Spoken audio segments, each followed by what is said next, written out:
오늘은 하나님의 영광을 위하여 하라라는 제목으로 함께 은혜를 나누고자 합니다. 오늘 본문에 속한 스가랴서는 이제 스가랴 선지자가 하나님께 받은 말씀을 기록한 책입니다. 이 스가랴는 제사장 출신의 선지자였는데 주전 520년경에 활동을 했던 그러한 선지자입니다. 그 당시의 상황을 잠깐 살펴보면 이제 이스라엘이 이제 망하죠. 남왕국 유다가 바빌론에 망하고 이제 남은 자들이 포로로 끌려가게 됩니다. 그 포로로 끌려갔던 사람들이 이제 70년 만에 드디어 이제 고레스 칙령에 의해서 이제 예루살렘으로 돌아오는 일이 있게 됩니다. 그래서 이제 바빌론의 포로 생활에서 해방된 이스라엘 백성들이 이제 드디어 이제 고국인 예루살렘으로 돌아왔지만 이 현실은 그렇게 녹록하지가 않았던 겁니다. 황폐한 예루살렘 성은 아직 복구되지 못한 채로 남아 있었고, 또 성전 공사 재건을 이제 시작했지만 그렇지만 이 여러 가지 방해하는 세력들 때문에 이것이 도중에 중단되고 말았던 것이에요. 그러다가 이제 학개 선지자의 이제 책망과 축구로 인해서 성전 재건 공사가 다시 시작이 됩니다. 그래서 이제 16년 동안이나 이제 중단되었던 성전 재건 공사가 이제 다시 시작돼서 이제 2년이 지난 때예요. 그래서 이제 성전 공사도 이제 거의 절반 정도의 그러한 진척을 보였던 그 시기, 바로 그때 스가랴 선지자가 하나님의 말씀을 받고 이스라엘 백성들에게 이 말씀을 선포한 것입니다. 바로 이때 오늘 본문을 보면 이 예루살렘의 북쪽 지역에 살던 베델 사람이 바로 이 금식에 관한 질문을 하는 것을 볼 수가 있어요. 하나님께서는 이 금식에 관한 질문에 대해서 답변하실 때 금식의 문화에 관한 문제 이 너머에 가장 근본적인 그들의 신앙의 문제를 오히려 던지시고 바로 그 문제에 대한 해답을 주시는 것을 볼 수가 있는 것입니다. 우리가 하나님을 믿는, 하나님을 경유하는 신앙생활을 하게 되는데 이것이 하나님 앞에 인정받는 바른 믿음을 갖고 바른 신앙생활을 해야만 하는 것입니다. 그래야만 우리 신앙생활이 하나님 앞에 섰을 때 바로 인정받고 또 우리가 하나님의 예비된 칭찬과 상급을 우리가 받을 수가 있는 것이죠. 오늘 말씀을 듣고서 우리들은 하나님 앞에서 바른 생활을 할 수 있는 그 비결들을 우리가 살펴보고 또 우리가 하나님 앞에 바른 믿음을 갖는 이러한 축복의 주인공들이 다 되시기를 주님의 이름으로 축원합니다. 자, 오늘 말씀을 통해서 우리가 바른 믿음, 바른 신앙생활을 하기 위해서는요, 첫 번째로 먼저 우리의 신앙생활을 한번 점검해 보아야 합니다.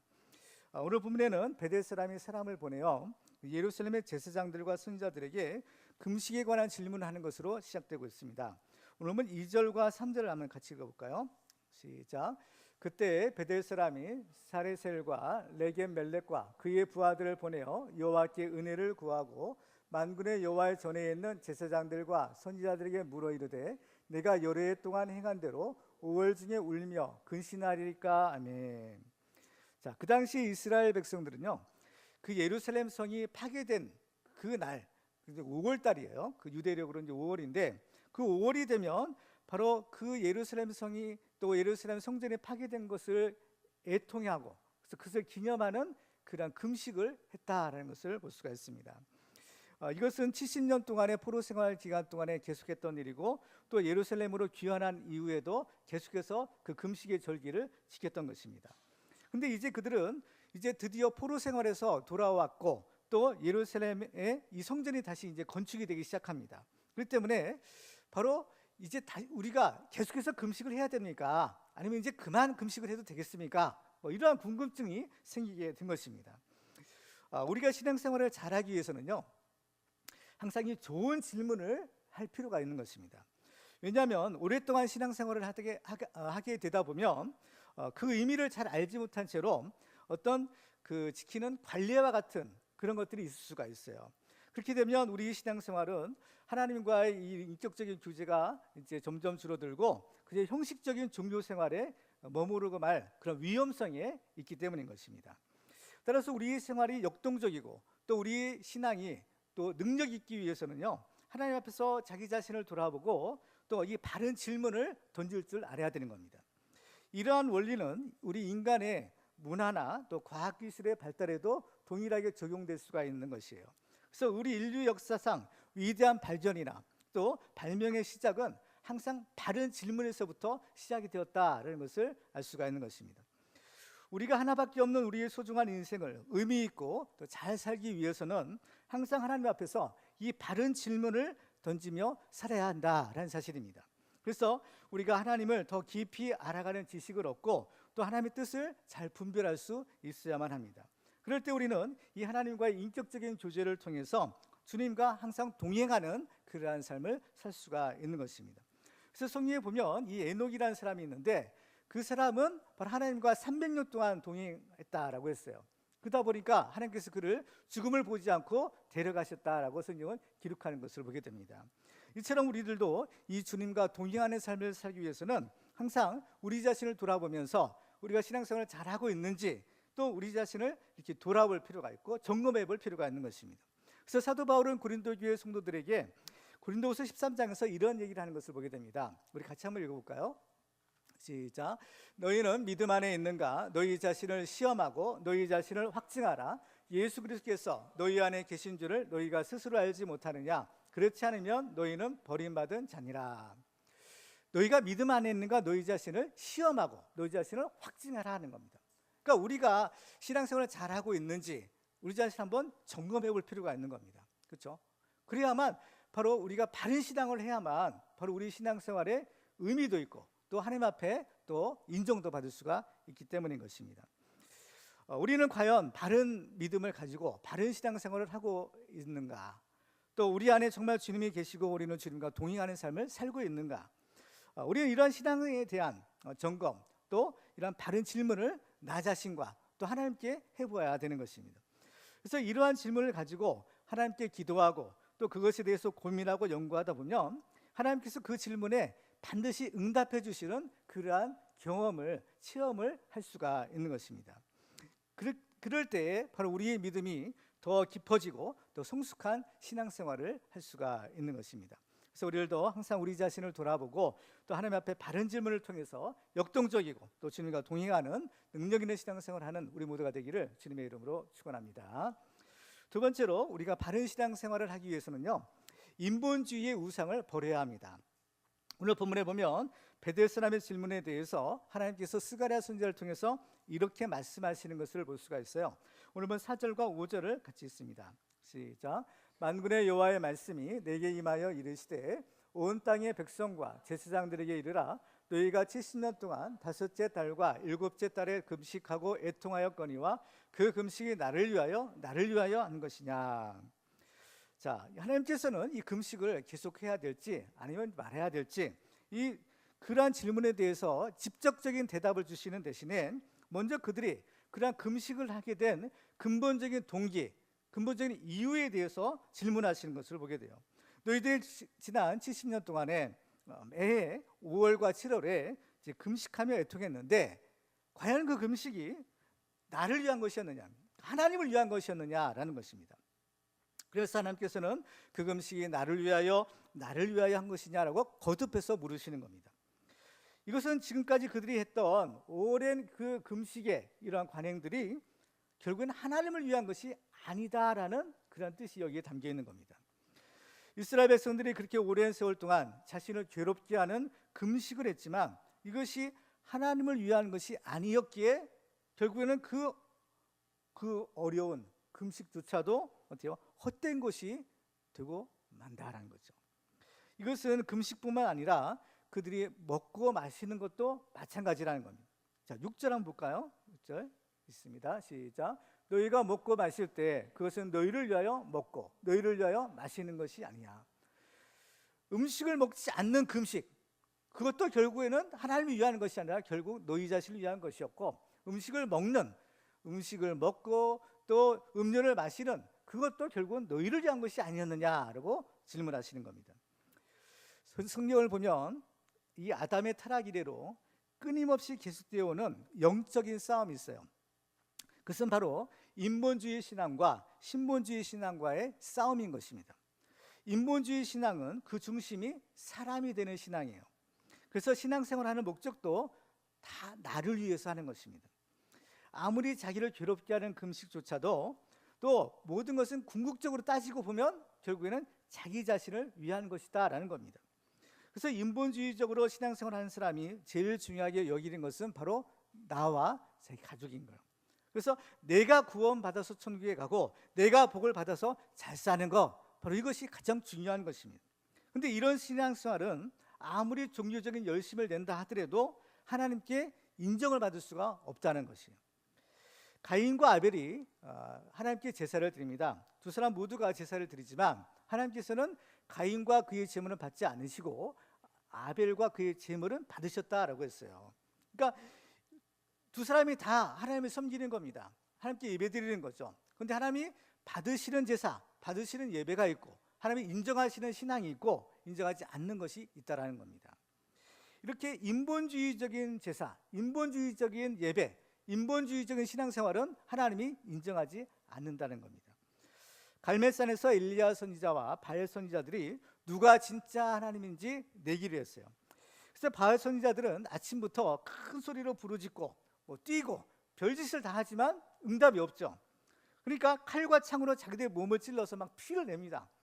이 정도 되면 하나님이 감동하시겠지 하면서 자기들 나름의 방식으로 제사를 드리는 거예요. 그렇지만은 하나님의 응답이 없는 겁니다. 인본주의 신앙은 아무리 하나님의 이름을 부르고 하나님을 섬긴다 하더라도 결국에는 내가 그 하나님의 자리에 올라가서 바로 내가 중심이 되는, 내가 우상이 되는 그러한 우상 숭배에 불과한 겁니다. 그래서 인본주의 신앙을 가진 사람들은 우리 사람이 하나님을 위해서 존재하는 것이 아니라 하나님이 우리 사람을 위해서 존재해야 된다라고 여기는 겁니다.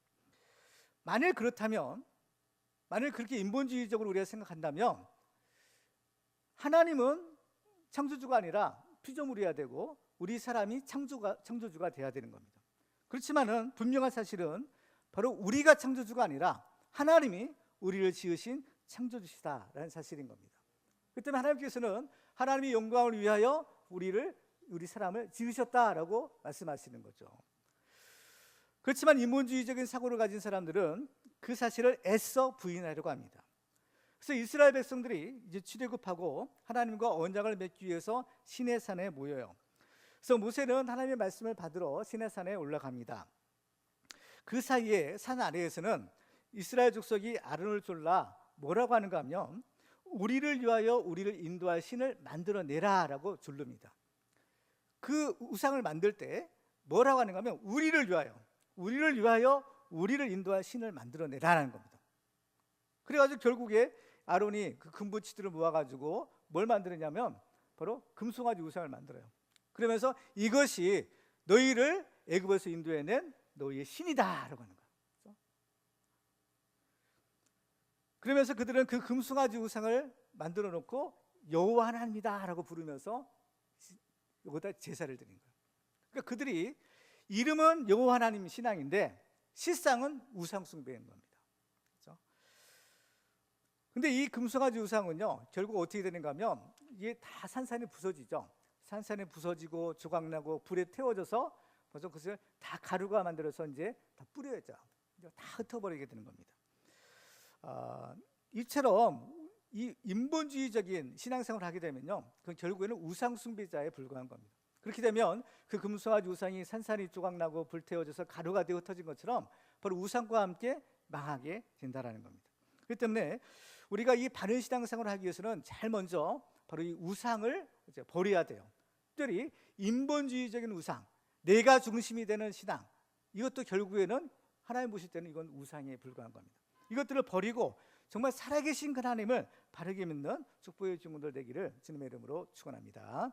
우리가 하나님 앞에서 바른 신앙생활을 하기 위한 세 번째 비결은 신본주의의 신앙생활을 해야 합니다. 자기가 우상이 되어 자기 자신을 섬기는 신앙이 인본주의 신앙의 본질이라면 이것과 대조적인 신앙이 바로 신본주의 신앙입니다. 신본주의 신앙을 다른 말로 하면 하나님 중심의 신앙입니다. 세상 종교와 하나님을 경외하는 참된 신앙에 근본적인 차이점이 있습니다. 그것은 바로 이 신앙생활의 목적이 누구를 위한 것이냐라는 것입니다. 인본주의적인 세상 종교는 자기 자신의 세속적이고 현세적인 유익을 위해서 존재합니다. 그래서 사람들이 소원을 비는 내용을 보면 그 중심에 자기가 위치하고 있어요. 그래서 자기와 가족들의 건강, 장수, 또 재물, 권세, 출세, 명예 이런 것들이 그들의 기도 제목이 되는 겁니다. 알카에다와 같은 이슬람 원리주의자들 가운데는 폭탄을 몸에 쥐고 적진에 뛰어들어서 자폭하는 사람들이 있는 것을 보게 돼요. 근데 그것도 궁극적으로는 바로 자기 자신을 위한 것입니다.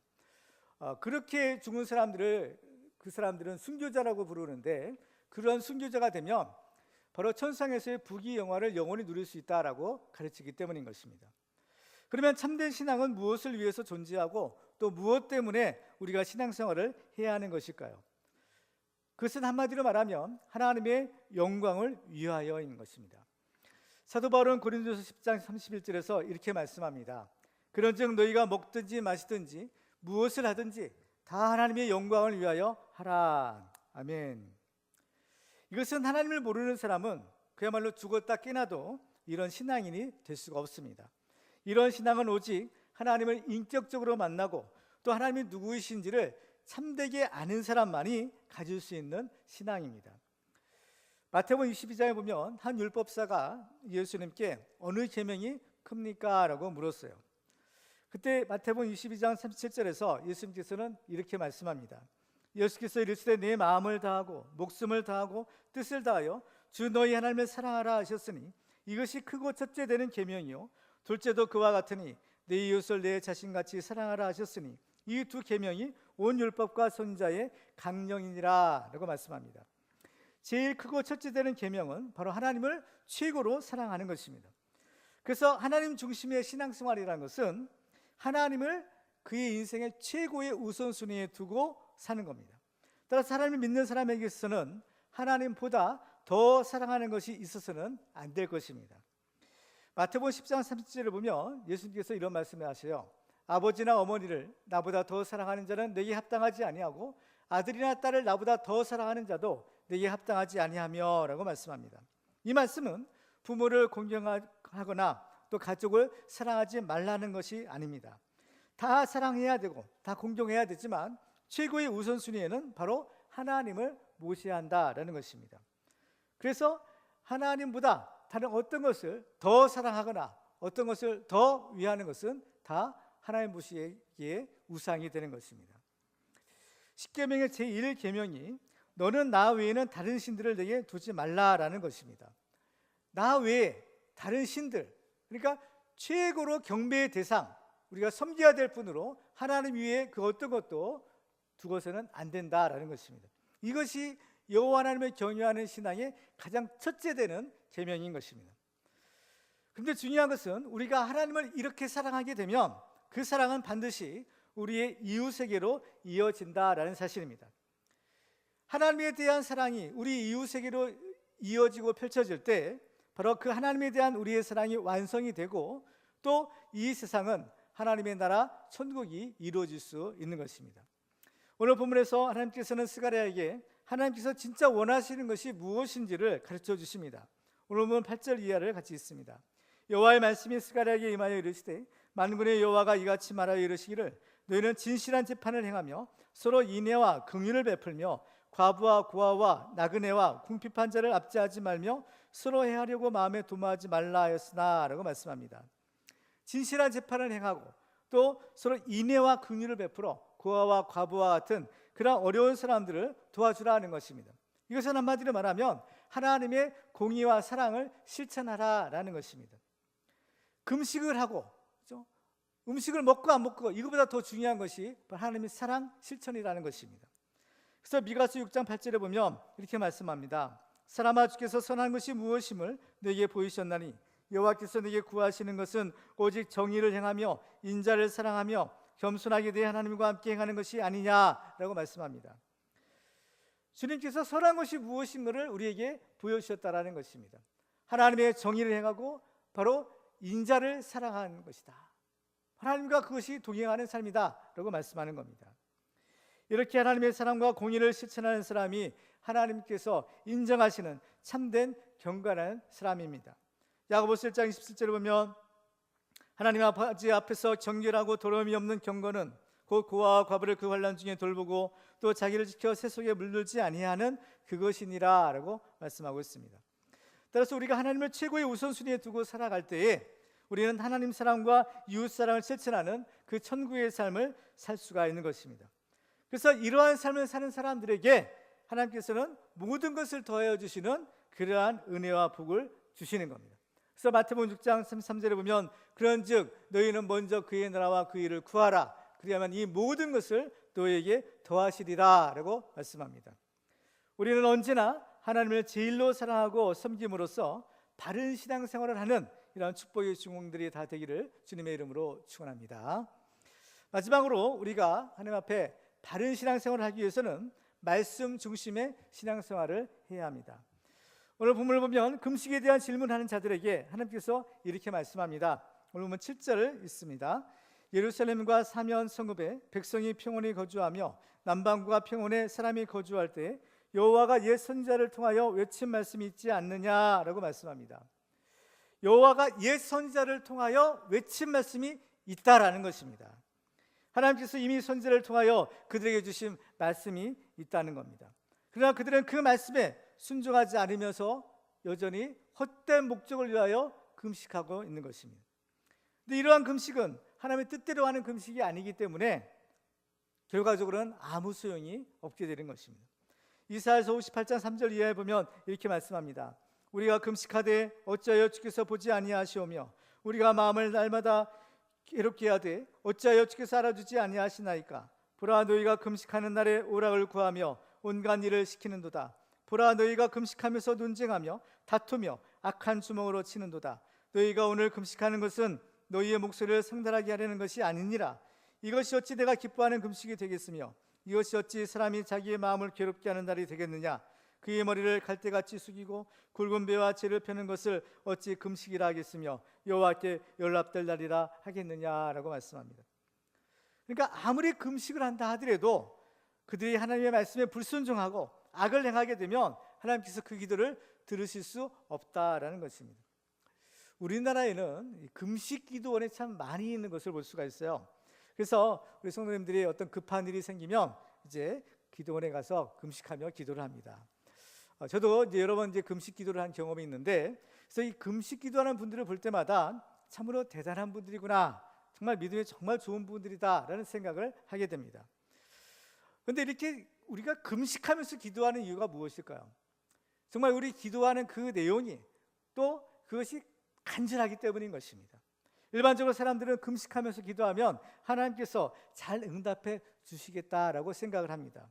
하나님의 자녀들이 밥도 먹지 않고 그렇게 간절하게 기도하는데 왜 그 아버지 되신 하나님께서 그 기도를 들어주지 아니하시겠느냐라는 것입니다. 그렇지만 우리가 한번 잘 생각해 보면 밥을 먹고 기도하느냐 아니면 밥을 먹지 않고 기도하느냐, 이거보다 더 중요한 것이 있어요. 그것은 바로 우리가 드리는 기도가 하나님의 뜻에 합당한 기도인가 그렇지 않느냐라는 것입니다. 하나님의 뜻에 합당한 기도여야만 바로 그 기도를 하나님이 들으시고 응답해 줄 수 있는 것입니다. 요한일서 5장 14절에 보면 그를 향하여 우리의 가진 바 담대함이 이것이니 그의 뜻대로 무엇을 구하면 들으심이다 하는 거예요. 하나님은 우리의 기도를 들으시는 분이에요. 응답해 주시는 분인 것입니다. 그렇지만 전제가 있어요. 그 무엇인가 하면 그의 뜻대로 구하는 겁니다. 하나님을 경외하는 신앙은 우리의 몸을 괴롭히고 고행하는 것이 아니라 바로 하나님의 뜻대로 순종하는 신앙입니다. 그런데 우리에게는 이 하나님의 뜻대로, 하나님의 말씀대로 순종하려는 그런 좋은 마음이 사실은 희박하다라는 것을 발견하게 됩니다. 우리 속에는 이 타고난 이 불순종의 기질들이 있다라는 것입니다. 그 때문에 하나님께서 말씀하셔도 하나님의 말씀에 순전하게 아멘으로 순종하는 것이 아니라 어떻게든지 그 말씀에서 벗어나려고 미꾸라지처럼 이리 빠지고 저리 빠지고 이리 도망가고 저리 도망가는 것이 우리의 모습인 것입니다. 우리 가운데는 타고날 때부터 아담의 타락 이래로 바로 이 죄의 쓴뿌리, 바로 이 불순종의 악한 기질들이 있는 것입니다. 그렇기 때문에 정말 우리는 하나님의 말씀대로 하나님의 뜻대로 살고자 하는 우리의 속사람에, 우리의 영의 간절한 소원이 있지만 이러한 죄의 쓴뿌리들이 우리를 붙잡고 있고 이러한 아버지의 불순종의 기질들이 우리를 하나님의 말씀대로 살지 못하도록 우리를 억누르고 방해하는 것입니다. 그렇기 때문에 우리들은 바로 이런 기질들을 죽여야만 하나님의 말씀에 순종할 수 있는 그 사람이 원하시는 바른 신앙생활을 할 수 있는 것입니다. 그렇기 때문에 우리가 금식하며 기도한다는 것은 바로 우리가 생명을 걸고 목숨 걸고 기도한다는 것을 의미하죠. 사람이 밥을 먹지 않으면 바로 죽는 겁니다. 이것은 그만큼 결사적으로 또 생명 걸고 기도하는 것이요. 그리고 이것은 내가 죽는다라는 그러한 각오와 결단으로 기도하는 것을 말합니다. 근데 여기서 내가 죽어야 되는데 어떤 내가 죽어야 되느냐? 바로 이 죄악의 쓴뿌리, 바로 불순종의 이 악한 기질들이 죽어야 한다는 겁니다. 그 때문에 이것을 내가 죽일 수가 없고 내가 할 수 없기 때문에 하나님께 기도하는 것입니다. 하나님, 나는 하나님의 뜻대로 하나님 원하는 대로 살고 싶지만 내 속에 있는 악한 기질들이, 이 죄의 쓴뿌리들이 나를 하나님의 뜻대로 순종하지 못하고 또 하나님의 뜻대로 살지 못하게 나를 방해하느니 바로 이러한 나의 못된 기질을 주님께서 쳐주시옵소서, 죽여주시옵소서, 바로 이것이 금식기도인 겁니다. 그렇기 때문에 우리들은 우리가 어떤 욕심을 채우기 위해서 어떤 목적을 이루기 위한 수단으로 금식하며 기도하는 것이 아니라 바로 하나님의 뜻을 이루기 위해서 우리가 이렇게 간절하게 기도하는 것입니다. 자기 욕심만을 이루기 위해서 기도하는 것, 정말 어떤 사람은 그야말로 금식 기도할 때도 어떤 자기의 사사로운 목적을 위해서 기도하는 분이 가끔 있어요. 그런 분들은 마치 어린아이가 잘못된 것을 구하면서 떼를 부리는 것과 같은 겁니다. 그래서 만약 이렇게 극단적으로 요구해서 설령 자기의 뜻이 이루어진다 하더라도 그것은 결코 자기에게 유익이 될 수가 없는 것입니다. 야고보서 4장 2절에 보면 너희는 욕심을 내어도 얻지 못하여 살인하며 시기하여도 능히 취하지 못함으로 다투고 싸우는도다. 너희가 얻지 못하면 구하지 아니하기 때문이요 구하여도 받지 못하면 정욕으로 쓰려고 잘못 구하기 때문이라 라고 말씀합니다. 오늘 본문에서도 보면 이스라엘 백성들은 하나님의 뜻대로 살기를 거부하고 그러한 완악한 마음을 품게 됩니다. 오늘 11절과 12절에 보시면 그들이 듣기를 싫어하여 등을 돌리며 듣지 아니하고 귀를 막으며 그 마음을 금각석 같게 하여 율법과 만군의 여호와가 그의 영으로 옛 선지자를 통하여 전한 말을 듣지 아니하므로 큰 진노가 만군의 여호와께로부터 나왔도다라고 말씀합니다. 하나님의 말씀을 받았지만 그날의 말씀을 듣지 않으려고 하는 거예요. 이것이 얼마나 완악한지 금각석같이 그들의 마음을 단단하게 완고하게 먹었다는 겁니다. 그러니까 하나님의 말씀의 씨앗이 그들의 마음밭에 심겨져야 돼요. 착하고 좋은 그 마음밭에 하나님의 말씀이 심겨질 때 벌써 30배, 60배, 100배의 결실을 맺게 되는데, 근데 그들의 마음이 너무 완악하고 딱딱하기 때문에 하나님의 말씀의 씨앗이 들어갈 틈이 없는 겁니다. 그 때문에 하나님의 말씀을 받았어도, 하나님의 말씀을 들었어도 그들에게 아무 유익이 될 수가 없는 것입니다. 그 결과 그들은 어떠한 징계를 받았나요? 오늘 13절에 보시면 이렇게 말씀합니다. 내가 불러도 그들이 듣지 아니한 것처럼 그들이 불러도 내가 듣지 아니하리라 만군의 여호와가 말하였느니라. 하나님이 부르시고 그들에게 말씀하셔도 그들이 듣지 않았다라는 것입니다. 그렇기 때문에 이제 그들이 하나님을 불러도 내가 듣지 아니하리라 라고 말씀합니다. 하나님은 행한 대로 갚아주시는 분이세요. 하나님의 말씀에 불순종하고 하나님의 말씀을 거절한 사람들은 하나님께서 또한 그들의 요구, 그들의 기도를 듣지 아니하시겠다라는 것입니다. 결국에는 이스라엘은 나라가 망하고 그 백성들은 세계 여러 나라에 흩어지게 됩니다. 14절을 보시면 내가 그들을 바람으로 불어 알지 못하던 여러 나라에 흩어놓으니라. 그 위에 이 땅이 황폐하여 오고 가는 사람이 없었나니 이는 그들이 아름다운 땅을 황폐하게 하였음이니라 하시니라 라고 말씀합니다. 모세가 이스라엘 백성들이 만든 그 금송아지 우상을 깨트리고 불에 태워 빻아서 가루를 만들어 사방에 흩어버렸듯이 하나님께서는 자기 자신만을 위하는, 하나님을 위한다 하지만 하나님의 신앙이라는 명목을 가지고 있지만 실상은 인본주의 신앙을 가지고 있고 자기 자신이 우상이 되는 그들의 우상을 깨트리시는 겁니다. 그래서 바람처럼 바람으로 불어 흩어버리시다라고 말씀하시는 겁니다. 하나님께서는 복되고 형통한 삶의 비결을 이미 알려주셨어요. 그것은 바로 하나님의 말씀에 순종하는 것입니다. 좌로나 우로나 치우치지 말고 오직 하나님의 명하신 그 말씀대로 행하라라는 것입니다. 그러면 내가 형통하리라, 하나님이 너와 함께 해주겠다, 하나님이 너를 도와주겠다라고 약속하시는 겁니다. 그럼에도 불구하고 사람들은 끊임없이 그 하나님의 말씀에서 벗어나려는 시도를 하는 것입니다. 그렇지만 우리가 하나님의 말씀에 순종해서 하나님이 원하시는 삶을 살게 될 때에 하나님께서 우리를 가까이 하시고 우리와 함께 하시고 또 우리의 기도를 들어주시는 은혜를 주시는 겁니다.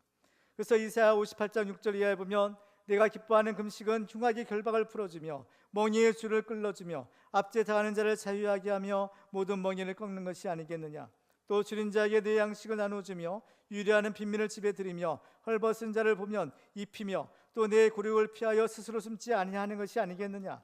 그리하면 내 빛이 새벽같이 비칠 것이며 내 치유가 급속할 것이며 내 공의가 내 앞에 행하고 여호와의 영광이 내 뒤에 후이하리니 내가 부를 때에는 나 여호와가 응답하겠고 내가 부르짖을 때에는 내가 여기 있다리라 라고 말씀합니다. 하나님의 말씀에 하나님의 뜻을 순종하는 것이 축복의 비결인 것입니다. 예수님께서는 하나님의 아들이셨지만 바로 하나님의 말씀에 순종하는 삶을 사십니다. 십자가를 지기까지 하나님의 말씀에 그 뜻에 온전히 순종하는 삶이 바로 하나님의 아들 예수 그리스도의 삶이었습니다. 그래서 예수님은 십자가를 앞에 두시고 겟세마네 동산에서 기도하실 때 이런 기도를 하시죠. 내 아버지여, 만일 할만하시거든 이 잔을 내게서 지나가게 하옵소서. 그러나 나의 원대로 마시옵고 아버지의 원대로 하옵소서. 이렇게 예수님께서는 하나님의 뜻대로 그 말씀대로 온전한 순종의 삶을 사셨기에 율법의 완성을 이루셨고 죄 없는 삶을 사실 수가 있었습니다. 그렇기 때문에 그 예수님은 우리의 죄를 대속할 수 있는 그 대속의 주님이 되신 것입니다. 그래서 성경에 보면 하나님께서 우리에게 허락하신 인정하신 유일한 구원의 길은 바로 예수 그리스도를 믿는 길밖에는 없는 것입니다. 사도행전 4장 12절에 보면 다른 이로서는 구원을 받을 수 없나니 저나 사람 중에 구원을 받을 만한 다른 이름을 우리에게 주신 일이 없습니다 하였더라 라고 말씀합니다. 하나님이 인정하신 유일한 구원의 길은 바로 하나님의 말씀에 그렇게 철저하게 복종하고 순종하셨던 그 예수의 이름을 믿는 것입니다. 그래서 예수님께서는 요한복음 14장에서 내가 곧 길이요 진리요 생명이니 나로 말미암지 않고는 아버지께로 올 자가 없느니라 라고 말씀하시는 것입니다. 우리들도 예수님처럼 그 하나님의 말씀에 온전하게 순종함으로써 이 하나님의 뜻을 이루고 바르게 신앙생활하는 축복의 주인공이 되기를 주님의 이름으로 축원합니다. 이제 말씀을 맺겠습니다. 오늘 말씀을 통해서 우리들은 하나님 앞에서 바른 믿음을 가지고 바른 신앙생활을 할 수 있는 비결들을 살펴보았습니다. 정말 우리들은 바른 믿음, 바른 신앙생활을 통해서 하나님께서 우리를 통해서 이루고자 하시는 하나님의 뜻을 이루어드리는 사람이 되어야 됩니다. 바로 그 사람이 하나님의 마음에 맞는 사람이요 하나님의 마음에 합한 하나님을 기쁘시게 하는 하나님의 종이 될 수가 있는 것입니다. 그래서 우리들도 정말 이 하나님 앞에서 바른 믿음을 가지고 하나님의 말씀에 순종함으로 한번 뜻을 이루어드리고 하나님께만 영광을 돌리는 우리 모두가 다 되시기를 주님의 이름으로 축원합니다.